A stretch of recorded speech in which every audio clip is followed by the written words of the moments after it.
இது பார்த்தீங்களா, இது என்ன தெரியுமா? கொத்து பரோட்டா. கேரளாவில் உள்ள கொத்து பரோட்டா. இது எப்படி செய்யுதுன்னா, 2 பரோட்டா போதும், ஒரு ஆளுக்கு தாராளமாக சாப்பிடலாம். பெரிய வெங்காயம் 1 வெங்காயம் சின்னதாக கட் பண்ணணும். பின்ன தக்காளி 1 தக்காளி சின்னதாக கட் பண்ணணும். 1 பச்சை மிளகா இதெல்லாம் போட்டு கொஞ்சம் ஜீரகம் கடுகெல்லாம் போட்டு தாளித்து இதெல்லாம் போட்டு நல்லா வதக்கிட்டு கொஞ்சோண்டு மிளகாப்பொடி கொஞ்சம் இது மஞ்சள் பொடி போட்டு அதையும் கொஞ்சம் நல்லா சோட் பண்ணி கொஞ்சம் சால்ட்டு போட்டு ஒரு முட்டையை உடச்சி அதையும் நல்லா சிக்கிட்டு நல்லா பொரியல் மாதிரி வைக்கணும். வச்சுட்டு இந்த பரோட்டாவை நல்லா மடக்கி ரோட் பண்ணிவிட்டு கட் பண்ணிங்கன்னா சின்ன சின்னதாக கிடைக்கும்.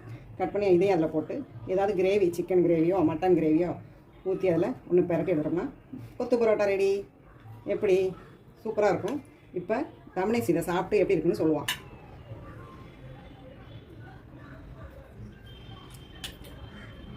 எங்கே இருக்கணே பொலியா சூப்பராக இருக்கணும்.